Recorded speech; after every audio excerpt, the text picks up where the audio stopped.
A very good morning to all of you. Welcome to Civil Sapiens, connecting wisely with learners. तो आज का हमारा topic है calendar. इस टॉपिक की शुरुआत हम एक टर्म ऑड डेज से करते हैं। तो मंडे हमारा फर्स्ट ऑड डे में काउंट होता है and Tuesday 2 odd days, Wednesday 3 odd days, Thursday 4 odd days, Friday 5 odd days, Saturday 6 odd days and Sunday 7 या 0 ऑड डेज में हमारा काउंट होता है। तो ऑड डेज का डिफिनेशन जैसा कि हम देख रहे हैं, in a given period the number of days more than the complete weeks are called the odd days. Okay, यहाँ पे हम ऑड और इवन नंबर्स में कंफ्यूज नहीं होंगे। यहाँ पे हम डेज को ऑड डेज बोल रहे हैं। ओके, जैसा कि हम वीक्स के साइकिल को देख रहे हैं, वीक्स के साइकिल में हम देख रहे हैं कि 1 हमारा मंडे है, 2 ऑड डेज हमारा ट्यूसडे है, सो ऑन। तो 1 कंप्लीट वीक्स होने के बाद कितना डे हमारा लेफ्ट हो जाता है? 3 odd days are left here, so यहां पे वेडनेसडे हमारा 3rd ऑड डे में हमारा काउंट होगा। इसी तरह वीक के 2 साइकिल कंप्लीट होने के बाद हमारा 1 फर्स्ट ऑड डे लेफ्ट हो जाता है, तो इस पीरियड का ऑड डे हमारा फर्स्ट होगा जो कि मंडे है। तो इसी तरह हम ऑड डेज को काउंट करेंगे। किसी भी मंथ के ऑड डेज को काउंट कर दें। जैसे कोई भी मंथ 31 डेज का होता है तो 31 को 7 से डिवाइड कर देंगे और जो रिमाइंडर बचेगा वो ऑड डेज में हमारा काउंट हो जाएगा, क्योंकि it is a cycle of 7। You can say that it have the cyclicity of 7। इसी तरह कोई भी मंथ हमारा 30 डेज का होता है तो वो हमारा 2 ऑड डेज में काउंट होगा। 29 डेज का होता है तो 1 ऑड डेज में काउंट होगा। 28 डेज का होता है तो 0 ऑड डेज में काउंट होगा, क्योंकि 7 से डिवाइड करने के बाद यहाँ रिमाइंडर भी 0 बचता है। और 29 डेज एंड 28 डेज फरवरी का होता है, जो कि leap year and non leap year में रिस्पेक्टिवली काउंट होता है। लीप ईयर होता क्या है? Very simple, multiple of 4 is a leap year, but हम यहां सेंचुरी ईयर्स को काउंट नहीं करेंगे। Okay, otherwise it is a ordinary year. फिर हम सेंचुरी ईयर पे आते हैं। सेंचुरी ईयर का मतलब क्या होता है? Century year simple means it's 100, 200, 2000, 4000 etc. are called the century years, and every 4th century year is a leap year. ये हमारे ध्यान में रहना चाहिए, क्योंकि every 4th century year is also divided by 4 and और भी ईयर्स हमारे 4 से डिवाइड होते हैं जो कि हमारे सेंचुरी ईयर में काउंट नहीं होते हैं। वही सेंचुरी ईयर्स में काउंट होंगे जो 4th के रिपीटिशन में आ रहा है। एवरी 4th सेंचुरी ईयर्स के रिपीटिशन में आ रहा है। अदरवाइज जो भी सेंचुरी ईयर्स होंगे वो ऑर्डिनरी ईयर या नॉन लीप ईयर में काउंट होंगे, जैसा कि 2100, 1800। ओके,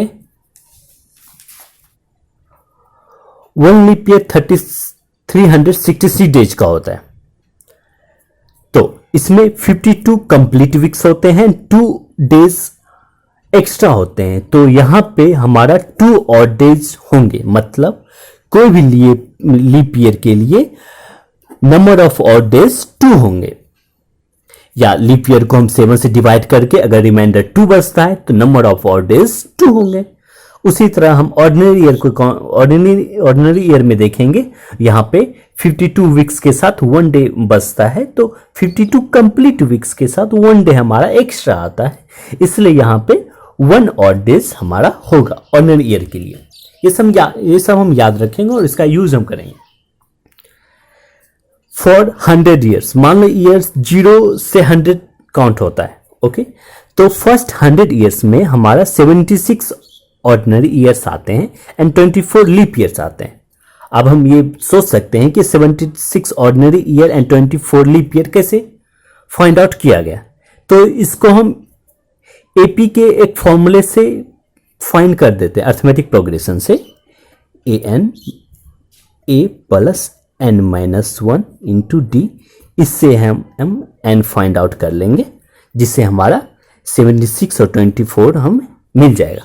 ओके, तो 76 ऑर्डिनरी ईयर्स है, तो 76 ऑर्डिनरी ईयर्स में हमारा 1 ऑड डेज होता है, इसलिए 76 को 1 से मल्टीप्लाई कर दिया एंड 24 को 2 से मल्टीप्लाई कर दिया यहाँ, क्योंकि फर्स्ट 100 ईयर्स में हमारा 24 लीप ईयर्स आता है, इसलिए हमने 24 को 2 से मल्टीप्लाई कर दिया। तो टोटल हमारा ऐड करने के बाद 124 ऑड डेज आ जाता है। 124 ऑड डेज आ गया, तो इसको हम 7 से डिवाइड करते हैं, तो इसका रिमाइंडर 5 आ गया, तो मतलब 5 ऑड डेज होंगे। तो मतलब 100 ईयर्स में हमारे 5 ऑड डेज हमारे आ जाते हैं। ओके, इसी तरह number of odd days in 200 years में 5 इंटू 2 जो कि 10 हो जाता है, 10 जो कि 10 ग्रेटर देन 7 है, इसलिए हम 7 से डिवाइड करेंगे, उसका जो रिमाइंडर बचेगा वो ऑड डेज हमारा काउंट होगा, क्योंकि साइक्लिसिटी 7 है। 7 के बाद जो ऑड डे बचता है उसी को हम काउंट करते हैं, जैसा कि ऑड डे की डिफिनेशन में हमने पढ़ा है। उसी तरह 300 ईयर्स की बात करें तो 1 ऑड डे आएगा, उसी तरह 400 ईयर्स की बात करें 400 ईयर्स जो कि series of every 4th year century में आता है, तो 400 ईयर हमारा 0 ऑड डेज में काउंट होगा। उसी तरह 800 ईयर्स हमारा 0 ऑड डे में काउंट होगा, 1200 ईयर्स 0 ऑड डेज में काउंट होगा, क्योंकि ये सभी एवरी 4th सेंचुरी ईयर्स के काउंट में आते हैं। क्वेश्चंस पे आते हैं, जैसा कि हमारा क्वेश्चन है 12 सितंबर 1995 को कौन सा दिन था। ओके, इस क्वेश्चन की शुरुआत हम कुछ स्टेप्स में आपको बताते हैं। फर्स्ट स्टेप्स में हम इस ईयर पे चलेंगे, और ईयर में जो सेंचुरी ईयर आता है, जैसे इस ईयर में सेंचुरी ईयर्स हमारा 1900 का आता है, तो 1900 पे हम चलेंगे। तो 1900 को हम 1600 प्लस 300 के फॉर्म में लिख सकते हैं। ओके, और 1600 हमारा series of 4th century year में आता है, इसलिए हमारा 0 ऑड डे हो गया, और 300 हमारा 1 ऑड डे होता है, जैसा कि हम पीछे देख चुके हैं। तो 0 प्लस 1, तो 1900 हमारा 1 ऑड डे में काउंट हो जाता है, तो 1900 हमारा 1 ऑड डे में आ गया। तो मैंने 1900 के लिए ऑड डे फाइंड आउट कर लिया। ओके, अब हम 1901 से 1994 तक का चलते हैं। तो 1901 से 1994 तक में हम 23 लीप ईयर्स होंगे एंड 71 ऑर्डिनरी ईयर्स होंगे, एंड लीप ईयर्स में हमारा ऑड डे 2 का होता है, ऑर्डिनरी ईयर्स में हमारा ऑड डे 1 का होता है। तो इस पूरे साल में टोटल हमारा लीप ईयर्स का ऑड डे हमारा 46 आ जाता है, ऑर्डिनरी ईयर्स का ऑड डे हमारा 71 आ जाता है। इसको पुनः जोड़ने के बाद रिमाइंडर हमारा 5 आता है, तो इसलिए हमारा 5 ऑड डेज हो गया इस 1901 से 1904 के लिए। तो 5 ऑड डेज यहां पे हम लिख देंगे। वन थिंग मोर, इसको हम 7 से बार बार डिवाइड क्यों कर रहे हैं, क्योंकि हमारी यहाँ पे साइक्लिसिटी 7 की है, और ऑड डे के डिफिनेशन में हम ऑलरेडी पढ़ चुके हैं कि वीक्स कंप्लीट होने के बाद जो डेज का बचता है उसी को हम ऑड डे में काउंट करते हैं। ओके, अब हम थर्ड स्टेप पे आते हैं इस क्वेश्चन के। तो अब हम पार्टिकुलर 1995 ईयर की बात कर रहे हैं। ओके, तो इस ईयर्स में हम मंथ वाइज चलते हैं। जनवरी, फरवरी, मार्च, अप्रैल, मई, जून, जुलाई, अगस्त, सितंबर तक हमें आना है, क्योंकि ईयर में हमारा मंथ है सितंबर है। तो जनवरी में ऑड डेज हमारा 3 का होता है, फरवरी में हमारा 0 हो जाता है, क्योंकि ये लीप ईयर्स में नहीं है, इसलिए फरवरी हमारा 0 का हो गया, एंड मार्च हमारा में 3 ऑड डेज आते हैं, अप्रैल में 2 आएंगे, एंड रिस्पेक्टिवली सो एंड। अब हम सितंबर पे आते हैं। सितंबर में हमारा ऑड डेज 5 आ गया। क्यों?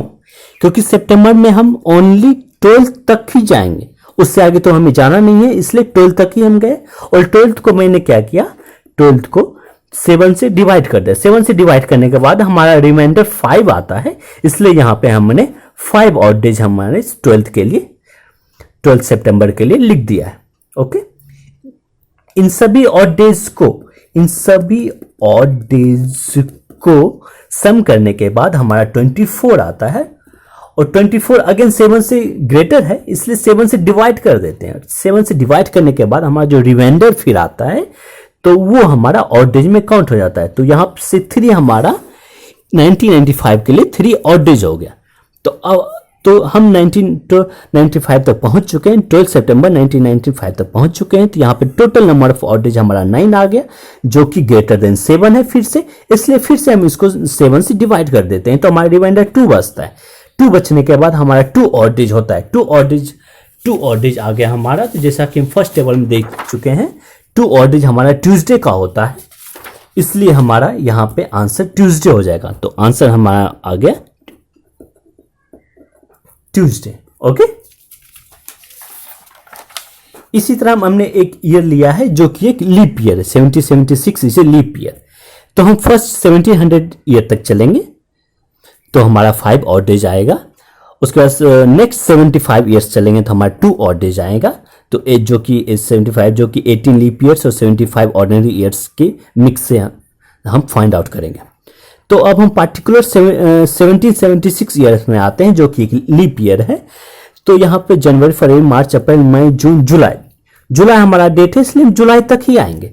तो अब हमने यहाँ पे क्या किया है कि सारे मंथ्स के नंबर ऑफ डेज को मैंने डायरेक्टली यहाँ पे लिख दिया है। तो जनवरी में 31 डेज हो गए, फरवरी में 29 डेज होंगे, मार्च में 31 होंगे, एंड सो ऑन। तो एंड जुलाई में हमें 16 तक ही जाना है, तो जुलाई के हमने 16 डेज को लिख दिया। तो मैंने पूरे डेज को काउंट कर दिया, मतलब ऐड कर दिया। तो ऐड करने के बाद 198 डेज आ गए। 198 को मैंने 7 से डिवाइड कर दिया। अगेन जो रिमाइंडर बचता है तो वो हमारे ऑड डे में काउंट हो जाता है। यहाँ पे हमारा 2 ऑड डेज आ जाता है। इसके लिए हमारा आ जाएगा 2 ऑड डेज। या तो हम जनवरी, फरवरी, मार्च, अप्रैल, मई रिस्पेक्टिवली में ऑड डेज को ही डायरेक्ट लिख देते हैं। तो ऑड डेज हमारा 3 हो गया, 1 हो गया, 3 हो गया, 2 हो गया, 3 हो गया, 2 हो गया एंड 2 हो गया। ओके, तो यहाँ पे हम रिमाइंडर कैसे फाइंड आउट करेंगे? तो यहाँ 7 साइकिल को हम कट कर देते हैं। 3 1 3 7 का साइकिल हो गया, एक कट हो गया। 3 3 3 4 3 7 का साइकिल हो गया, कट हो गया। तो 2 हमारा रिमाइंडर बच गया, तो हमारा 2 ऑड डेज हो गया। ओके, तो यहाँ पे टोटल ऑड डेज कितने आ गए? तो 700 के लिए 5 आ गए, 75 हमारा 2 आ गए, तो 7 और इसके लिए हमारे 2 आ गए, तो 5 4 9 हो गए। 9 को अगेन हम 7 से डिवाइड कर देंगे, तो 2 ऑड डे हमारा आंसर हो गया। 2 ऑड डे हमारा जो कि हम टेबल में देख चुके हैं, 2 ऑड डे हमारा ट्यूसडे हो गया। ट्यूसडे हमारा आंसर हो जाएगा। ओके, अब हमारा नेक्स्ट क्वेश्चन क्या कहता है कि if 15 August 1947 was Friday, then 26 January 1950 was. इस तरह के क्वेश्चन पे हमें सिंपली क्या करना है, जिसका डे हमें फाइंड आउट करना है। सिंपली हम जिस मेथड से चल रहे हैं उसी मेथड से इसका डे फाइंड आउट कर देंगे, जो कि हमारा इस तरह के क्वेश्चंस के लिए आंसर हो जाएगा। So thank you.